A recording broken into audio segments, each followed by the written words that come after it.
All right. Well, good morning, everyone. My name is Payam Nahid. I'm a professor of medicine in the Division of Pulmonary and Critical Care at Zuckerberg San Francisco General. I'm a global health clinical trialist. I work in TB, tuberculosis, with projects around the world, predominantly federally funded clinical trials, looking at new therapeutics for TB and new diagnostics, a lot of field work. I've also lately been engaged in more sort of the policy side and engaged in guideline development for tuberculosis with the World Health Organization and the CDC. So I've sort of had this see the life cycle of a clinical trial all the way from the design of the protocol, the implementation in the field, in my case, resource limited settings, all the way through to the generation of evidence and then interpreting that evidence at the policy level for making recommendations on practice guidelines. So it's been for me really an honor and quite exciting to be subsequently appointed as Associate Director of Clinical Trials Operations here at UCSF through the Office of Research. I report to Hal, Lindsay, Dan, and the intent of this role of Associate Director is to assist and facilitate in identifying and adopting enhancements that can improve our operations here at UCSF, specifically with a very focused goal on reducing time to activation, site activation. But it's clinical trials operations obviously is a big umbrella. And I don't know if I'm in charge of all of it, but I'm there as a faculty perspective as well, and intended to be a liaison for faculty. So actually, for those of you who do clinical trials, who have observations to share or feedback or suggestions for spaces where improvements need to be pursued, I would be delighted to hear from you and take that to the Office of Research. But today, so that's a little bit about me and my new role.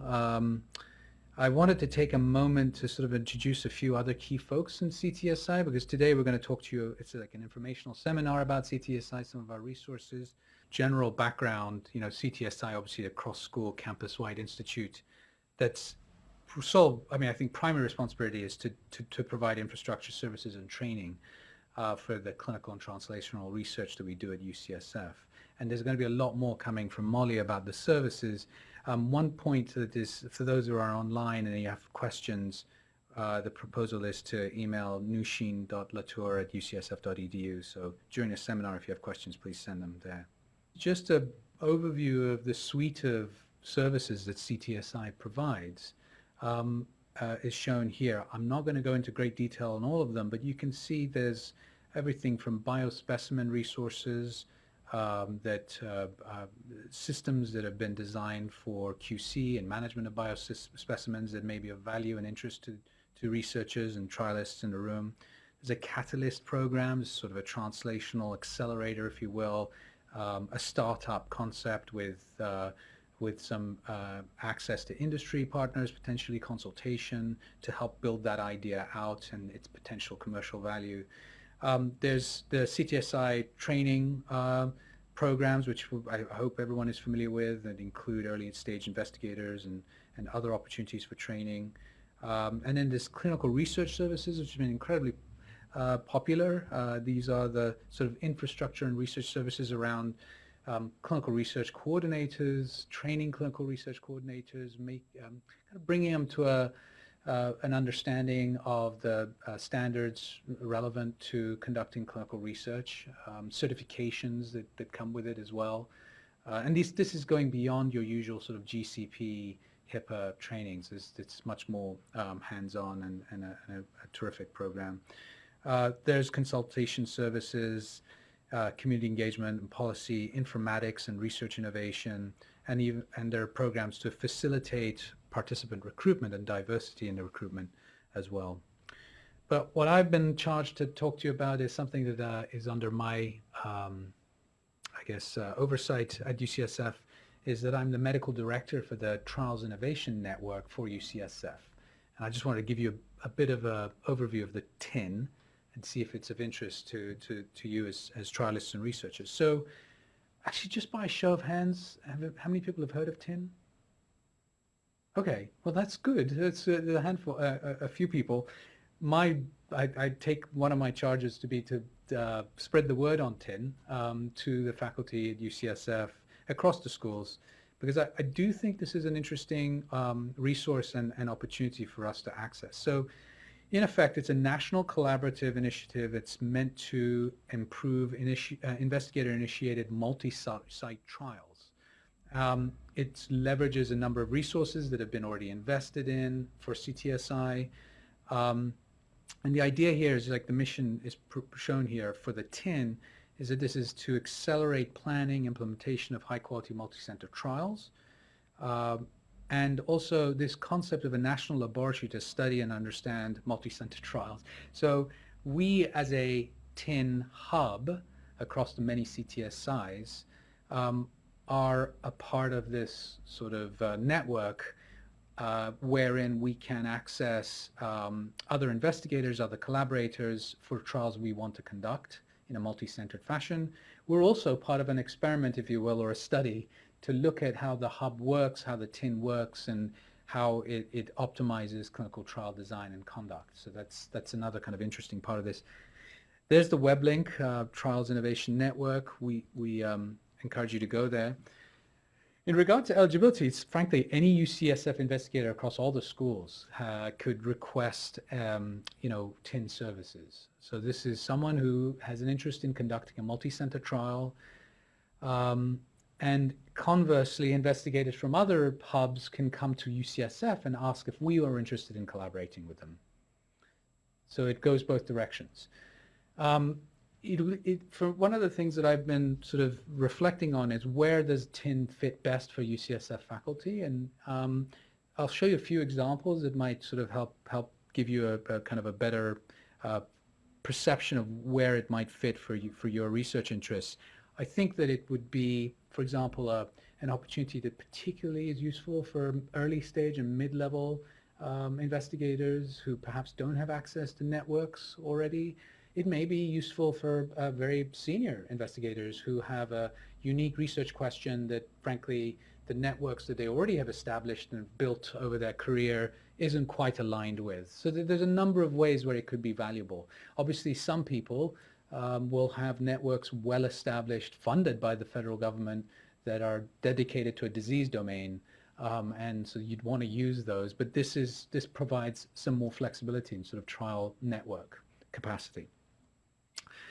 Some of the other features that are very cool about TIN that I wanted to highlight are the fact that it has a single IRB support. This is kind of a combination package of resources around regulatory approvals, tools, web-based platforms, something they call IREX, which is an IRB exchange. There's MOUs, standardized agreements that have allowed this sort of single IRB support, which you can imagine for a multi-center site is a massive positive feature of this. As a global health clinical trialist, we've just completed enrollment of a 32-site, 13-country randomized clinical trial. There were factors higher than 32 of IRB approvals that required for that trial. So I would have loved a single IRB system. There's also this EHR-based cohort assessment. So what that means is that for each of the hubs, ourselves included, when a proposal comes in from an investigator, there is a mechanism by which, through some coding as well, that the electronic health record at that facility is assessed to identify potential participant numbers, what's the capacity of that site for that given disease, for those given inclusion-exclusion criteria. And that's something we do when we receive protocols requests collaboration requests for protocols that exist, and the same thing would happen when we send one of ours to the TIN. And then obviously there's part of this is identifying the appropriate sites across the US. So this is a slide that Carmela, I think you provided here to illustrate sort of a pie chart of the kinds of TIN supported activities that have occurred. I think, is this for UCSF or is this national? Okay, so there are a number of initial consultations, there's recruitment and feasibility assessments, community engagement queries, which impact recruitment capabilities, and EHR cohort assessments. Perhaps more informative is this pie chart, which shows you that, you know, across the number of proposals, there are a whole variety of trial scale and scope. In this case, for example, you see in blue that 70 proposals basically were proposed to be conducted across 1 to 5 sites, and there's as many as 20 plus proposals that had 51 or more sites. So it runs the gamut. You don't have to do it across the entire network. You can also be selective about which sites you engage with. And if you have collaborators that are CTSA linked that you like, because we all like to work with people we like working with and trust, that can also be integrated into this as well. This is just a kind of a schematic to show you the general steps involved in submitting. A web link is shown for you there. The application to TIN is something that we can facilitate. So the colleagues that I introduced to you at the beginning of the talk are here to, as am I, to help you submit a proposal. There's a number of steps involved. You can see that there's some timelines and metrics that TIN strives to commit to, 5 days assignment, 30 days of initial conduct consultation. And then there's this sort of 2 pathways that relate to the fact, relate to sort of where you are in your funding status. You know, because not everyone, you know, some people come to the table with funding and they're looking for TIN partners to collaborate with. Some come to the table having a research concept. It's not funded, but has to be submitted to the NIH. And so there are, within the TIN system, there are mechanisms to handle both types, and I'll show you some examples. So this is sort of, you know, very high level, what makes a good submission. This, I think, comes from the TIN website. And the suggestion is that, you know, ideally you want 3 or more institutions to be, you know, for it to be a good fit for TIN, a multi-site fit. There's obviously this push to have a diverse population, or all populations that are affected by the health condition, and include special populations where you can, women, children, ethnic minorities. Because it's the Trial Innovation Network, there's also this desire to use this system to evaluate innovative designs and approaches that can improve the efficiency of trials, the quality of the trials, or just the general conduct of the clinical research. And for that, innovation and to generate evidence base that can improve future designs. So I think it's written with a lot of flexibility. The idea there is to bring some innovation to the research question, to the conduct of the study, would be an added benefit and something that NIH and CTSI's TIN would like to support. A couple, just now closing with a few examples. This is one example that's been on the TIN sites to show that there's an investigator who had a microbiome research query that's at UC Irvine, and, you know, in their pursuit of funding, reviewers wanted the investigator to collect more samples, but then there was a reduction in budget. At the same time, how many of us have received reviews like that? But she's gone through consultation services with TIN, where they assisted, you know, her in redesigning the proposal to do more science with less money, basically. And this was kind of achieved through a randomization technique and different time point collections that allowed fewer samples overall, but could be fit into the budget and still answer the research question. And you've got a quote from here saying that it was really helpful to have this skilled and experienced input from TIN. And then I'm going to just give you two more slides just to show you some examples of what we've received at UCSF recently from investigators at other TINs. So for example, there's the first one. This is now an example of 2 that are not yet funded, but there's a query as to UCSF's interest to collaborate. So the first one is a traumatic injury trial with in pediatric population from investigators at UC Davis, so double-blind randomized controlled trial of children younger than 18 years with hemorrhagic injuries. Pretty large sample sizes proposed to 2,000, 30 to 40 sites. This is sort of pre-submission for funding, but inquiring whether we at UCSF would be interested in participating. The second one's an ALS trial.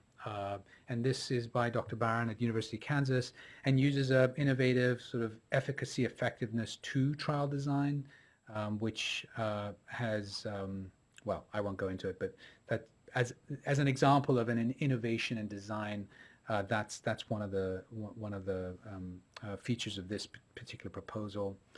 A couple of examples that we've received requesting collaboration from UCSF faculty are these two. These are both funded. This was the first one's an autism spectrum disorder study. It's a sort of a primary care physician training program with the goal of increasing high quality community-based healthcare for adults with autism. This is funded by the Department of Defense, and Dr. Mallow from Vanderbilt reaches out to see if UCSF would like to be one of the sites. Another one that we recently received is this cardiac arrest awareness and long-term quality of life mixed method study. This is from Dr. Parnia at NYU as a mixed methods cross-sectional study. So, I mean, it doesn't have to be a trial necessarily. That's the other thing I should point out. Even though the title is Trials Innovation Network, it can be cross-sectional studies, potentially qualitative studies as well. But that one's also funded, I believe, federal NIH, but I'm not 100% sure. So that's just a summation of what TIN is. So I mean, I think it is an interesting and exciting resource. It's CTSA funded, it's multi-center, they're high quality centers. And I should have noted that there are coordinating hubs that oversee the TIN as well, which facilitate, and I actually, this is something I need to look into more deeply, but like how deeply they go into case report form generation and things like that, but there are these data coordinating hubs that facilitate as part of the TIN as well. I'm happy to answer any questions, and maybe Carmela and now others can help me with your addressing your questions. I find that most people are most interested in identifying sites in some of the areas that maybe they don't have networks of their own. The query goes out to all of the sites, and then you would receive an EHR assessment of, if they have either if it's a diagnosis code or a certain population. You will also get information about interested investigators that can be your site investigator as well. And really the selection is up to you as the investigator of the study to who you would like to include or have more conversation with, so that as you're putting your study together, whether or not it's putting a grant application together or actually getting ready to set up your study to actually be implemented, you have that luxury of really kind of selecting the sites that you think will best suit the research questions you have for the project that you're working on.